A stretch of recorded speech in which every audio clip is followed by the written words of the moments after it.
ஊருங்களில் பெரும்பாலும் வந்து என்ன சொல்லுவாங்கன்னா, இந்த ஒரு புள்ள பெற்றுட்டா உரியில சோறு அப்படின்வாங்க. அது காரணம் என்னன்னா, ஒரு 4-5 பசங்க, ஒரு 3-4 பசங்க அந்த காலத்தில் இருக்கும்பொழுது வந்து இந்த அப்பா அம்மா அல்லது அப்பாவோ அம்மாவோ வயதான காலத்தில் ஒவ்வொரு மகன்கிட்டையும் வந்து ஷிஃப்ட் முறையில் சாப்பிட வேண்டிய ஒரு கொடுமை ஒன்று இருக்குல்ல ஒவ்வொரு வீட்லையும்.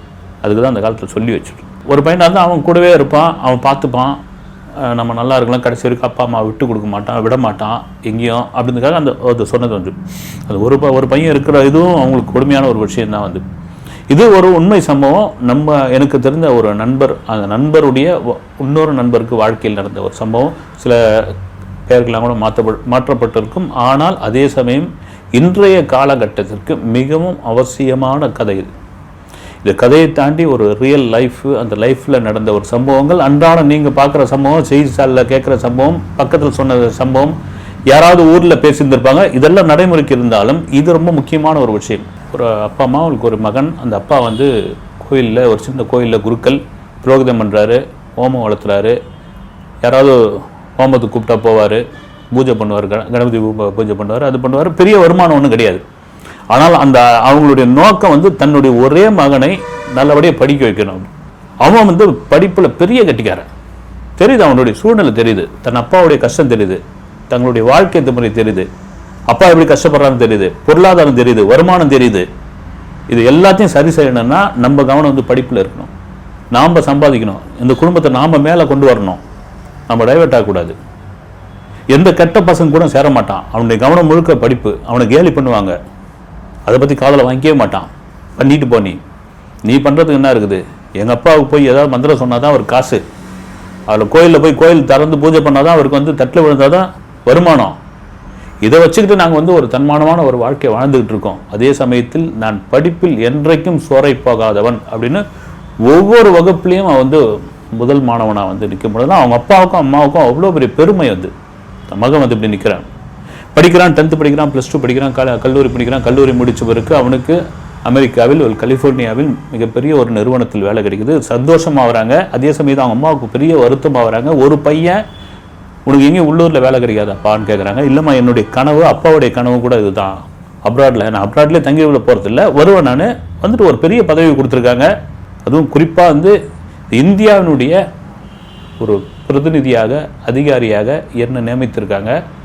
இதை விட வேறு என்ன சந்தோஷம் வேணும் அப்படின்னு நீங்கள் அவங்க அம்மா சொல்கிறாங்க. வந்து எங்கேயாவது பாம்பே, கல்கத்தா மாதிரியான ஊருக்குள்ள கூட கிடைக்காதுன்னா அதெல்லாம் விடுமா, நான் வெளிநாடு இருந்து நீங்கள் சில நேரம் ரொம்ப கப்பலில் போகிற பயணம்லாம் கிடையாது. இன்றைக்கி வந்து ஒரு ஏறி ஃப்ளைட்டில் உட்காந்தோம்னா, ஒரு கனெக்டிங் ஃப்ளைட்டில் ஏறினோம்னா 16 மணி நேரம் 18 மணி நேரத்தில் நினச்ச போது வந்துடலாம். காசு தான், டிக்கெட்டுக்கான காசு தான் சொல்லி அவங்க அப்பா அம்மாவை தேத்துறாங்க. அவங்க அம்மாவுக்கு இருந்தாலும் வருத்தம். ஏன்னா புள்ள பாசம் நீங்களா, மகனுடைய பாசம், பொத்தி பொத்தி வளர்த்தவங்க, பார்த்து பார்த்து வளர்த்தவங்க. மகன் வந்து எந்த இடத்துலையும் வந்து ஒரு சின்ன தவறு கூட பண்ணாதவன், அவ்வளோ கரெக்டாக இருப்பான். அவங்க அப்பாவை புரிஞ்சுக்கிற ஒரு மகன், அந்த குடும்ப சூழ்நிலை தெரிஞ்ச ஒருத்தன்.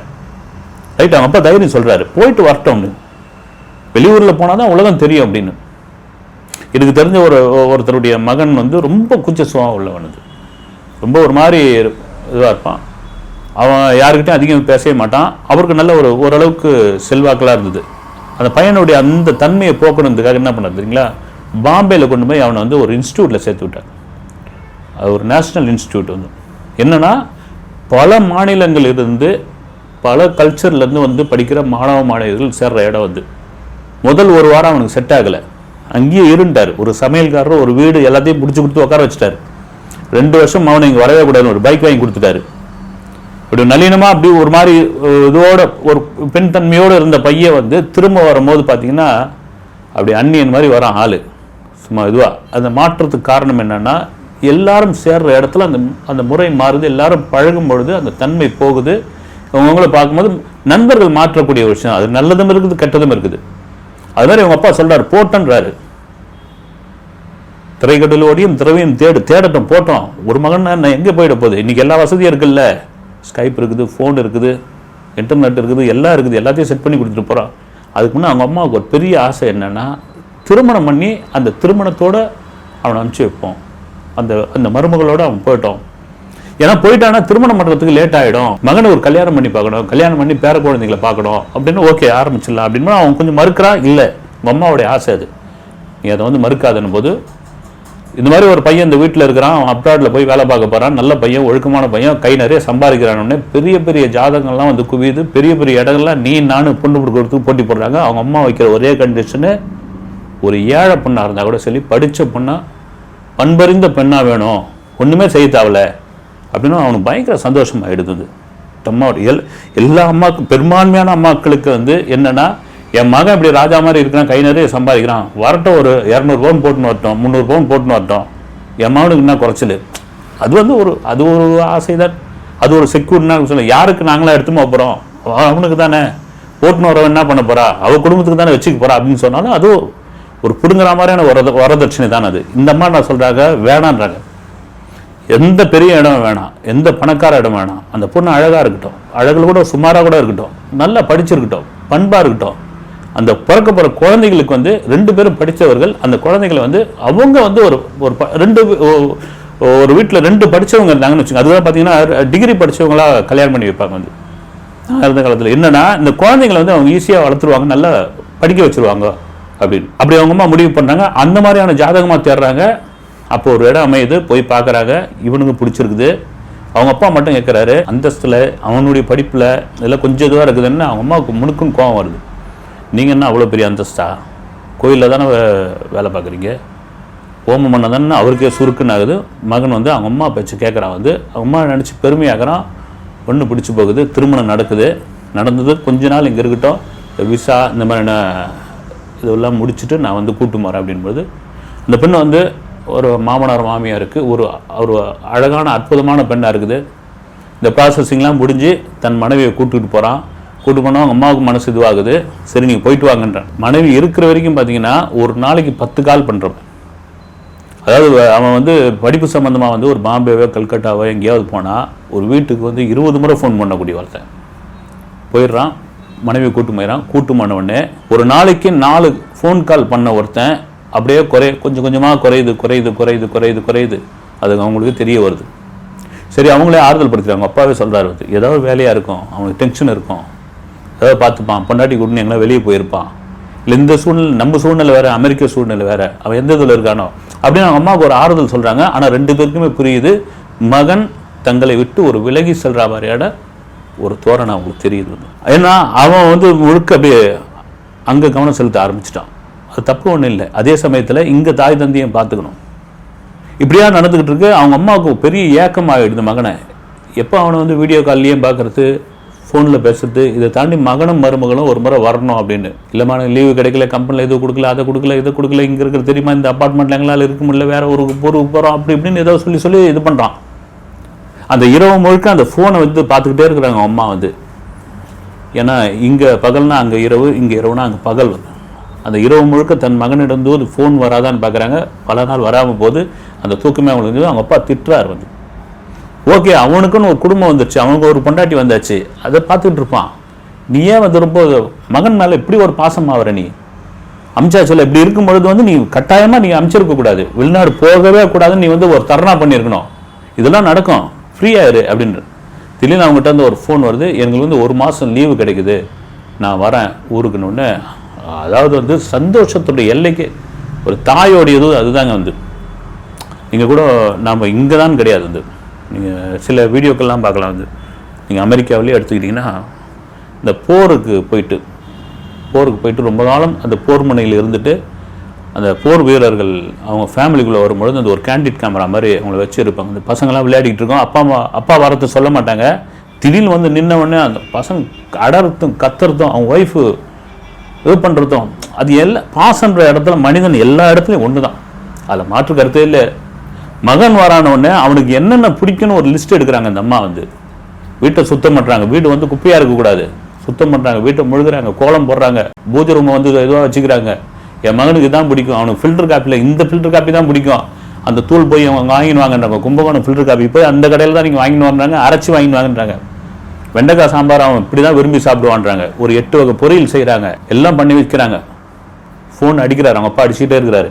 அப்பா ஏர்போர்ட்லேருந்து நான் வந்து பிக்கப் பண்ணிக்கிட்டேன்ப்பா அப்படின்னு. இல்லைப்பா நான் வந்து கால் டாக்ஸியில் வந்துடுறேன், ஒன்றும் பிரச்சனை இல்லை, நீ இது பண்ணு. எப்போ போகிற, எங்கே இருக்கிற, துபாயிலையா கனெக்டிங் ஃப்ளைட்டு, லண்டன்லையா கேட்டுக்கிற, மருமக கூட வராளா, இப்படியா பேசிக்கிட்டே இருக்கிறாங்க. ஒரு கட்டத்தில் வந்து ஏர்போர்ட்டில் வந்து லேண்ட் ஆகிட்டாரு. நேற்று கொஞ்சம் நேரத்தில் மகன் வருவான் பொழுது ஃபோன் அடிக்கிறாங்க, ஃபோனை எடுக்கலை, மாற்றி அடிக்கிறாங்க. என்ன ஆச்சுங்க, ஏது ஃபோன் எடுக்கலை அப்படின் பொழுது ஒரு 3-4 மணி நேரம் கழிச்சு ஃபோன் வருது. அப்பா நான் வரேன்பா அப்படின்னு. என்னப்பா உங்கள் அம்மா சாப்பாடு செஞ்சு வச்சுட்டு காத்துட்ருக்கா, நீயும் மருமகள் வருன்னு பார்த்தா, இல்லைப்பா திடீர்னு மாமனார் மாமியார் கூப்பிட்டாங்க, அங்கே போய் ஒரு 8 பார்த்துட்டு அங்கேயே சாப்பிட்டுட்டோம், அந்த சாப்பாடு அப்படியே இங்கே நாங்கள் நைட்டு வந்து சாப்பிட்டுக்கிறோம் அப்படின்னு எங்கள் அப்பா அப்படியே உள்ளுக்குள்ளே ஒரு மாதிரி அப்படியே விழுந்து தான் மனைவி கிட்ட வந்து வேறு மாதிரி சொல்லணுன்றதுக்காக திடீர்னு அவங்க மாமனாரும் மாமியாரை வந்து பிக்கப் பண்ணி போயிட்டாங்களாம். யார், அந்த பொண்ணோட அப்பா அம்மா. அதனால் அவங்க வீட்டுக்கு போயிட்டாங்கன்னு அவங்க அம்மாவுக்கு முகமே மாறி போச்சு. வந்து மருமக இப்படி மாற்றிட்டா அப்படிலாம் பேச ஆரம்பிக்கிறேன். இல்லை இரு வரட்டும், 2 பேரும் இப்படி நாம் எப்படி ஒரு அப்பா அம்மாவோ அவங்களும் ஒரு அப்பா அம்மா தானே. வந்து இதே உள்ளூரில் பொண்ணு எடுத்துக்கிறோம், உள்ளூரில் பொண்ணு எடுத்துக்கும் போது அந்த வீட்டுக்கு தானே போயிட்டு வரணும். முதல்ல இங்கே தானே வரணும், நம்ம பையன் தானே அவன், இங்கே வரணும் இல்லை, நான் ஆசாசியாக பண்ணி வச்சுருக்கிறேன்ல, இங்கே சாப்பிட்டு போகணும் இல்லைன்னு அந்த அம்மா சண்டை போடுறாங்க. அப்பா வந்து குறுக்க நிற்கிறார். எதையும் வந்து முதல்ல தவறாக நினச்சிக்காத, அவனை வந்து இருதலை கொல்லி எறும்பு மாதிரி அவனுடைய சூழ்நிலை அப்படி கூட இருக்கலாம். அவங்க கூட சொல்லியிருக்கலாம், வந்து மாப்பிள்ளை இங்கே வாங்க, முதல்ல வாங்க இங்கே வந்துட்டு போங்க. ஒருவேளை அவன் காப்பி சாப்பிட்டு கூட வந்திருக்கலாம், இல்லைன்னா வேறு ஏதாவது சின்னதாக கூட டிஃபன் சாப்பிட்டு வந்திருக்கலாம். வரட்டும், நம்ம பையன் இங்கே வந்து உட்காந்து நம்ம டைம் ஆன விடப்போல மத்தியான சாப்பாடு சாப்பிட்டு தீர்வோம் அப்படின்போது வராப்புல வந்து எல்லாம் மருமகளாம் வந்தாச்சு. மருமகள் அந்த கட்டிய பிறகு ஒரு 3 மாதம் 4 மாதம் இருந்தாங்க இல்லைங்களா, அந்த தோரணை முழுக்க மாறி இருக்குது, அந்த மாற்றம் தெரிய ஆரம்பிக்குது. இதை வந்து கரெக்டாக கண்டுபிடிக்கிறாங்க, மாமியார் தான் அங்கே கண்டுபிடிப்பாங்க. அவங்க கண்டுபிடிக்கிறாங்க, பார்க்குறாங்க, ஒரு மாதிரி உட்காந்துருக்குறது. இல்லை அவர் இதெல்லாம் சாப்பிட மாட்டார், அவருக்கு அதெல்லாம் பிடிக்காது அப்படின்னா மனைவி பார்த்து கொஞ்சம் கடுக்கடுப்பாக பார்க்குறான். பார்த்து சரிம்மா உன் கையால் நான் உட்காந்து சாப்பிட்றேன் புரிஞ்சுக்கிட்டான், சூழ்நிலையை புரிஞ்சுக்கிட்டான். இதான் மாமனார் மாமியார் வீட்டில் சாப்பிட்டு வந்துட்டு இல்லைப்பா, அப்புறம் ஏன் சாப்பாடு என்ன உட்காரமா நீ அதெல்லாம் இது பண்ணாத மகனை கட்டின்னு அழ ஆரம்பிக்கிறாங்க. ஏன்னா பார்த்து வளர்த்த பையன் வந்து 2 வருஷமாக வெளிநாட்டில் இருந்தவன், அவனுக்கு ஆசையாக பண்ணதை உருட்டியாக கையில் கொடுக்குறாங்க, சாப்பிட்றான். சாப்பிட்ட பிறகு எல்லாம் பேசி முடிக்கிறாங்க. முடித்த உடனே நைட்டு அவங்க அப்பா வந்து ஒரு ரூமை சுத்தம் பண்ணி வைக்கிறார். ஒரு சாதாரண ஒரு ஓட்டு வீடு, ஒரு ரூமை சுத்தம் பண்ணி வைக்கிறார். மருமகளும் மகனும் தங்கிக்கணும்னு ஒரு கட்டில் வாங்கி அந்த வச்சுருக்காரு. எல்லாம் பண்ணிவிட்டு சரி கரெக்டாக அவங்க படுத்துக்கிட்ட நம்ம இந்த பக்கம் படுத்துப்போம் அப்படின்னு சொல்லிட்டு இருக்கும்பொழுது ஒரு பேகு, ஒரு நைட் ட்ரெஸ்ஸு இதெல்லாம் எடுத்துகிட்டு கிளம்புறான். எங்கேப்பா போகிறீங்கன்னா, இல்லை எங்கள் மாமனார் வீடு சௌரியமாக இருக்கும், அவங்க ட்ரிபிள் பெட்ரூமு, அவங்க எல்லாம் இது பண்ணிட்டாங்க, அங்கே போய் படுத்துக்கிறோன்னே 2 பேரோட முகமும் மாறிடுது. அந்த பொண்ணு மருமக வாங்க போகலாம் வாங்கன்றாங்க. ஒரு சாதாரண குடும்பம் தான், அதனால் அங்கே கிட்டத்தட்ட இவன் வந்து அங்கே வந்து அடாப்ட் ஆகிட்டான்ற மாதிரியான ஒரு எண்ணம் அவங்களுக்கு வந்துடுச்சு. அவங்களுக்கு வந்து தாங்க முடியல. அவங்க அம்மா அழ ஆரம்பிக்கிறாங்க. இவர் ஆறுதல் படுத்துறாரு, எதையும் இதுவாகாத இரு பொருன்ட்டு. ஓகேப்பா நான் காலையில் டிஃபன் சாப்பிட்டு அதுக்கப்புறம் வந்துடுறேன் அப்படின்னு. அவங்க அம்மா வெடிச்சு போகிறாங்க. காலையிலேயே டிஃபன் சாப்பிட்டு வர நீ கிளம்பிட்டு அப்படியேன்றாங்க. வந்து மருமக சண்டைக்கு வந்துடும். என்ன நீங்கள் வந்து எங்கள் வீடாக தெரியலையா அப்படின்னு இவர் வந்து சமாதானப்படுத்துறாரு. இருமா உங்கள் வீடு எங்கள் வீடுன்னு கிடையாதுமா, அதுவும் நம்ம வீடு தான், இருக்கட்டும் போட்டோம்.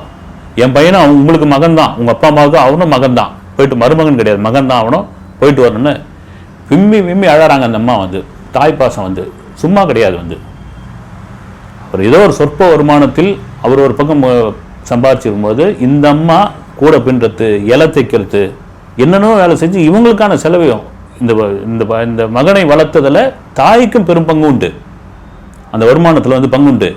அழறாங்க, நான் எப்படிலாம் வளர்த்தவன்னு ஒன்றும் இது பண்ணாத. மறுபடியும் அவர் ஆறுதல் படுத்தார், எல்லாம் சரியாக போயிடும். ஒரு இடத்துல அவங்க என்ன ப்ரெஷர் பண்ணாங்கன்னு தெரியல. ஒரு சமயம் இப்போ கொண்டாட்டி என்ன சொன்னான்னு தெரியல, நீ அதெல்லாம் கவலைப்படாதுன்னு மாமியார் வீட்டில் இருக்கிறான். கடைசி கிளம்ப போகிற நேரத்தில் வரும்பொழுது இந்த அம்மா அப்பாவுக்கு ரொம்ப இதுவாகிடுது. அப்போ அவன் அம்மா கிட்ட சொல்கிறான், நீ அமெரிக்காவை சுற்றி பார்க்கணும்னு சொல்ல இல்லைம்மா அப்படின்னு. ஆமாம் அப்படின்றாங்க. வந்து நான் கூட்டு மாறேம்மா, ஒரு 3 மாதத்தில் நான் கூட்டு மாறேன், உனக்கு அந்த விசா ஏற்பாடு எல்லாத்தையும் பண்ணிடுறேன், நீ எங்கள் கூட ஒரு 6 மாதம் இருக்கிற, எல்லாத்தையும் சுற்றி பார்க்குற, நீ வாமானி அப்படின்னு. ஆனால் மருமகன் முகம் மட்டும் இப்படி திரும்பிக்கிட்டு இருக்கு. அவங்க அம்மாவுக்கு சந்தோஷமாயிடுறது. நீ சொன்னதே போதும் ராஜா நீ அப்படின்றாங்க. இப்போ சொன்னதே போதும் அப்படின்னாக்க இல்லை நீ வந்து தான் ஆகணும்னு அவங்க அப்பாவுக்கு ரொம்ப பூரிப்பாயிடுது. உங்கள் அம்மா மட்டும் கூப்பிட்டு போறியா அப்படின்றாரு. ஆமாம் எங்கள் அம்மாவை தான் கூப்பிட்டு போகிறேன், கூப்பிட்டு போ நான் இருக்கு இங்கே பார்த்து. ஏன்னா அவர் கோயிலில் குருக்களாக இருக்கார், அந்த கோயிலை பார்த்துக்குது, அவர் தான் திறக்கணும், அந்த கோயிலை வந்து சுத்தம் பண்ணணும், அங்கே அவர் இல்லைன்னா அந்த வேலை ஆகாது, அதனால் கூப்பிட்டு போன்றார். இந்த அம்மா ஒவ்வொரு நாளும் கேலண்டரை பார்த்துக்கிட்டே இருக்கிறாங்க. வந்து தன் மகன் எப்போ கூப்பிடுவான், அந்த வெளிநாடு எப்படி இருக்கும், கதைகள்லையும் சினிமாக்கள்லையும் நாடகங்கள்லையும் பார்த்த அந்த அமெரிக்கா எப்படி இருக்கும், உண்மையிலேயே வந்து மைனஸ் டிகிரியில் இருக்குமா, குளிர் கம்மியாக இருக்குமா, சொட்டர் போட்டு தான் திரிவாங்களா, அங்கே எப்படியாப்பட்ட வாழ்க்கை வாழ்கிறாங்க, நம்மூர் கோயிலில் அங்கே இருக்குமா, இப்படியே கனவாக இருக்கும்பொழுது ஒரு 3 மாதம் இருக்கும்போது அவங்க அப்பா ஃபோன் பண்ணுறாரு, அம்மாவுக்கு இந்த விசாலாம் ரெடி பண்ணிட்டியாப்பா அப்படின்னு. இல்லைப்பா, எங்கள் மாமியார் ரொம்ப ஆசைப்பட்டாங்க, அவங்கள கூட்டு போகலான்ட்டு முடிவு பண்ணிட்டேன், என் ஒய்ஃபாக தான் சொன்னாங்கன்னு. ஒரு ஒரு ஒரு இதயத்தின் மேலே இரும்பு சம்மட்டி அடித்த மாதிரி ஆகிடுது அம்மாவுக்கு. எப்பயுமே அம்மாக்கள் விட்டு கொடுக்கவே மாட்டாங்க, மகன்களை விட்டு கொடுக்கவே மாட்டாங்க. இது பல குடும்பங்களில் தகராறுக்கு இதுவும் தான் காரணம். மாமியார் மகள் தகராறு இருக்குங்களா, இதுவும் தான் காரணம். தகராறுன்னு கூட சொல்லலாம், அதீத பாசம் கூட சொல்லலாம். அதை புரிஞ்சுக்கணும்லாம் உண்டு. இந்த அம்மாவுக்கு அதீத பாசத்தை மீறி ஒரு பாசம். ஒரு கட்டத்தில் பொண்டாட்டி தாசனா மாறிட்டானோ இவன் அப்படின்ற மாதிரிலாம் பேச ஆரம்பிக்கிறாங்க. கோபத்தோட வெளிப்பாடு. அவங்க அப்பா மறுபடியும் சாந்தப்படுத்துறாரு, மறுபடியும் இது பண்ணுறாரு. மருமகன் என்ன பண்ணுறான்னு தெரியல, பொண்டாட்டி என்ன அழுத்தம் கொடுத்தான்னு தெரியல. நம்மளை பார்க்குற மாதிரி அவங்களும் அந்த அமெரிக்காவை பார்க்கணும்னு ஆசைப்பட்டிருப்பாங்கல்ல, அவங்களும் ஒரு பெரிய குடும்பம் இல்லைல்ல, பார்த்துட்டு வரட்டும், அடுத்த முறை நம்ம போகலாம்னா. அடுத்த முறைலாம் நான் போகவே மாட்டேன், அமெரிக்கா இல்லை, எங்கே கூப்பிட்டாலும் நான் வரமாட்டேன், நான் இந்த ஊர்லேயே இதே இல்லை, நான் இங்கேயே இருந்துட்டு போகிறேன், முடியாது அப்படின்னு முடிவு பண்ணுறாங்க. முடிவு பண்ணி இதெல்லாம் காலங்கள் ஓடி போய் தகவல் ஒன்று ஒரு ஃபோன் வழியாக வருது.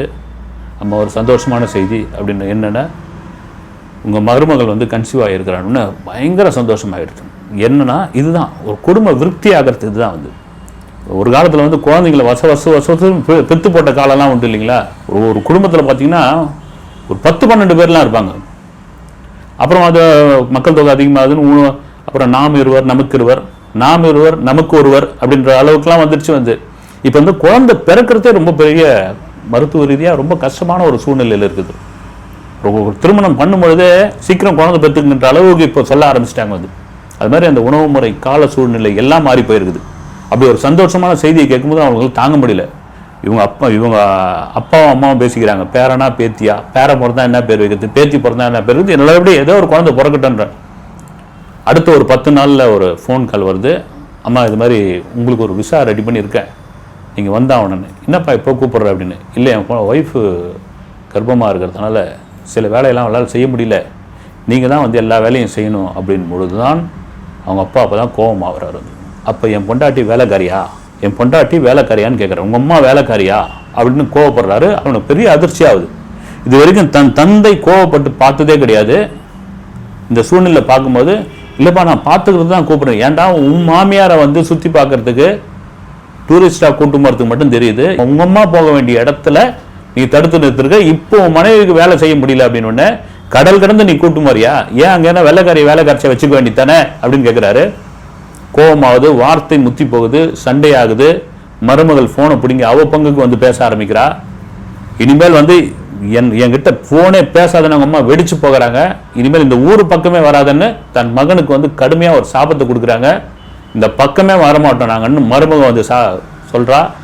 அதோடு முடிஞ்சு போது அந்த வீடே மயான அமைதியாக மாறுது. அவங்க அம்மா சாப்பிடவே மாட்டேன்றாங்க. அவங்க அப்பாவுக்கே ஒரு பெரிய கஷ்டமாயிடுது. ஒரு மகனை வளர்த்து எவ்வளோ கஷ்டப்பட்டு வளர்த்து இன்னைக்கு அப்ராடில் போயிட்டு இருந்து ஒரு பெரிய சம்பாதியத்தோடு இருக்கிறான். மருமகளுக்கு ஒரு ஒரு கன்சீவாக இருக்கான ஒரு வேலை செய்யறதுக்கு கூப்பிடுறான், நீ பார்த்துக்குமான்னு கூட சொல்லலை. அந்த வார்த்தை எப்படி இருக்குது, ஒரு வேலைக்காரியாக கூப்பிடுறான்னா அவனுடைய மனசு எப்படியாப்பட்ட கல் மனசாக இருக்குது. இதுக்கு தானே நாங்கள் வளர்த்தோம் அப்படின்னு கிட்டத்தட்ட அவங்க சாப்பிடாமலே இருக்கிறாங்க. ஒரு கட்டத்துக்கு அப்புறம் நாட்கள் போகுது. அவன் ஒரு மகன் எப்போவாவது ஒரு சமயம் அடிக்கிற அந்த ஃபோன் கால்லாம் எடுக்க மாட்டேன்றாங்க. எப்பயாவது மனசு அவங்க அப்பா எடுக்கிறாரு, ஆமாம் அப்படிதான் அப்படின்னு 2 ஒரு சொல்லோடு முடிக்கிறாங்க. ஒரு கட்டத்தில் ஃபோன் காலே இல்லாமல் போயிடுது. ஒரே ஒரு மகன் பாருங்க, அந்த ஒரு மகனுக்கும் இந்த அப்பா அம்மாவுக்கும் தொடர்பே இல்லாமல், இந்த கடல் கடந்த தொடர்பே இல்லாமல் போகுது. காலங்கள் ஓடி போகுது. பேரனும் பிறகுறான். அவங்க இது பண்ணுறாங்க, பேரன் பிறந்துட்டான்னு ஒரு தகவல் சொல்கிறாங்க. அதை பற்றி அவங்க கவலையப்படல. இங்கே இருக்கிற சம்மந்தி வீடு கொஞ்ச நாள் பேசுகிறாங்க. அவங்களும் இதான் நல்லதாக போச்சுடான்ட்டு இந்த சம்மதியை கட் பண்ணி விட்டுறாங்க. கட் பண்ணி காலம் உருண்டோடி போகும்பொழுது ஒரு கட்டத்தில் கலிஃபோர்னியா தாண்டி ஒரு ஒரு ஒரு பகுதியில் ஒரு கோயிலுக்கு போகிறான். அவன் மனசு தாங்காமல் அங்கே இருக்கிற மகன் கோயிலுக்கு போகிறான். இந்த கோயில் ஒரு ஃபேமஸான பெருமா கோயில். அது போகும்போது இந்தியர்கள்லாம் குறிப்பாக தமிழர்கள்லாம் சாமி கும்பிட்டு போவாங்க அப்படின்ட்டு ரொம்ப நாளைக்கு அப்புறம் போயிட்டு அந்த கோயிலான நின்று பார்க்குறான். பார்த்தோன்னே பின்பக்கமாக ஒரு குருக்கள் பூஜை பண்ணிக்கிட்டு இருக்காரு. ஒரு எங்கேயோ பார்த்த மாதிரி இருக்குதுன்னு உனக்கு ஒரு சின்ன இது மனசு பதப்பதிக்குது. அவர் அந்த மந்திரத்தெல்லாம் சொல்லிகிட்டு இருக்காரு. அந்த தீபாரதனை தட்டோடு அப்படி திரும்பும்பொழுது எனக்கு பெரிய ஷாக்காக மாறுது. அந்த குருக்கள் வேறு யாரும் இல்லை, இவருடைய தந்தை தான். இவர் தானா இல்லது இவர் மாதிரி இருக்கிற குளோனிங்கா அப்படின்னு மறுபடியும் பார்க்குறான். பார்த்தா இவர் அப்போ தான். அவர் எந்த வித ஆச்சரியமும் படவே இல்லை. எல்லாருக்கும் அந்த இது பிரசாதம் கொடுக்குற மாதிரி கொடுத்துக்கிட்டே வராரு. கொடுத்தோன்னு இவன் கையில் இது பண்ணுறாரு. இவன் நடுங்குறான், அப்பான்றான், ஆமான்னு தலையாட்டிட்டு மறுபடியும் போகிறான். உனக்கு ஓரமாக நின்றுட்டு இருக்க நின்று இங்கே அப்படின்னு, உனக்கு தான் அமெரிக்கா தெரியுமா, எங்களுக்கு தெரியாதா, அம்மா எங்கன்னா அவள் இருக்கிறா. மறுபடியும் அழறான், கதறான், நான் வீட்டுக்கு வரேன்றான். நீ எங்கள் பக்கமே வர வேணாம், நாங்கள் ஒரு நிம்மதியான வாழ்க்கை வாழ்ந்துக்கிட்டு இருக்கோம். பெருமாள் வந்து எங்களுக்கும் அமெரிக்கா வர வைக்கிறதுக்கான வேலையை பண்ணுவார், வர வச்சுட்டாரு, நாங்கள் சந்தோஷமாக இருக்கிறோம், நீ பாரு உன் குழந்தை குட்டியோடு நீ நல்லா இருப்போ அப்படின்றாரு. காலை பிடிச்சின்னு கதறான். ஒரே ஒரு பையன் நான். எந்ததோ சூழ்நிலைனா நான் வந்து ஒரு அழுத்தத்தில் வளர்ந்துட்டேன், உங்கள் மேலே பாசம் இல்லாமல் போல, தயவுசெய்து அம்மாவை காட்டிடுப்பா, எங்கே இருக்கிறீங்கன்னு சொல்லுங்கன்னு அதான் கதறான். மகனாச்சே அவரும் கதற ஆரம்பிக்கிறாரு. கூட்டு போனவங்க அவங்க அம்மா உட்காந்துட்டு இருக்காங்க, அழ ஆரம்பிக்கிறாங்க. மகனை பார்த்து எப்படி நீங்கள் வந்தீங்கன்னு கேட்குறாங்க. இவங்க வந்து அந்த ஊரில் ஒரு கோயில் ஒன்று பார்த்துட்டு இருந்தாங்க இல்லைங்களா, குருக்களா பூஜை பண்ணிக்கிட்டு இருந்தார் இல்லையா, அந்த கோயிலுடைய தர்மகத்தாவுடைய மகள் அமெரிக்காவில் ஒரு பெரிய இடத்துல இருக்காங்க. அவங்க என்னன்னா இந்த இந்தியன்ஸ்க்காக, தமிழர்களுக்காக ஒரு கோயில் கட்டியிருக்காங்க. அந்த கோயிலுக்கு அர்ச்சகரா இவர் தான் வந்தாகணும். அவங்க பாரம்பரியமாக நம்ம ஊரில் இவங்க தான் பண்ணிகிட்டு இருக்காங்க, இவர் தான் வேணும்னு அந்த பெண்ணு சொன்னதுனால அவங்க ஃபேமிலியோடு கொண்டு வந்து அந்த இடத்துல தங்க வச்சுருக்காங்க. இவங்க வந்ததை அவங்க மகன் கிட்ட சொல்ல அவன் அழறான், காலில் விழுந்து மன்னிப்பு கேட்குறான். என்ன இருந்தாலும் வந்து நான் செஞ்சது மிகப்பெரிய தவறு, என்னை மன்னிச்சிடுங்க அப்படின்றான். மன்னிப்புக்கிறதுக்கு ஒன்றும் கிடையாதுப்பா, நீ என்றைக்காக இருந்தாலும் என் மகன் தான், அதில் மாற்றுக்கருத்தே இல்லை. நீ எந்த அளவுக்கு பொண்டாட்டி மேலே ஒரு மதிப்பும் மரியாதையும் அவன் மேலே ஒரு ஆசையாக இருக்குதோ அதே மாதிரி அப்பா அம்மாவும் மறந்துடாது. பொண்டாட்டியும் வேணும், அப்பா அம்மாவும் வேணும். ஏன்னா எங்களுக்கு பிறகு உன் மனைவி தான், கடைசி வரைக்கும் மனைவி தான் வரப்போகிறாங்க. அதே சமயத்தில் எங்களை சுத்தமாக அத்து விட்டுறாது, அது நல்லதும் கிடையாதுன்னு பொழுது அழ ஆரம்பிச்சுக்கிறான். அவங்க வந்து அப்போ கூட பார்த்தீங்கன்னா என்ன ஏது இந்த சந்திப்போடு இருக்கிறாங்க. வந்து பெரிய தொட்டுக்கிட்டு இதில் இந்த சம்சார மின்சாரம் படத்தில் கோடு போட்டு நீ அந்த பக்கம் வர வேணாம், நான் அந்த பக்கம் வர வேணான்ற அளவுக்கு அவங்க இருக்கிறாங்கன்னா அந்த புரிதல் தான் காரணம். இது எல்லாம் தாண்டி ஒரு அப்பாவுக்கும் மகனுக்கும், ஒரு அப்பாவுக்கும் அம்மாவுக்குமான அந்த பாசத்தை எந்த காலத்திலும் பிரிக்க முடியாது என்பதுதான் இந்த கதையில் சொல்லக்கூடிய ஒரு நீதி. அடுத்த வீடியோவில் சந்திக்கிறேன். நன்றி.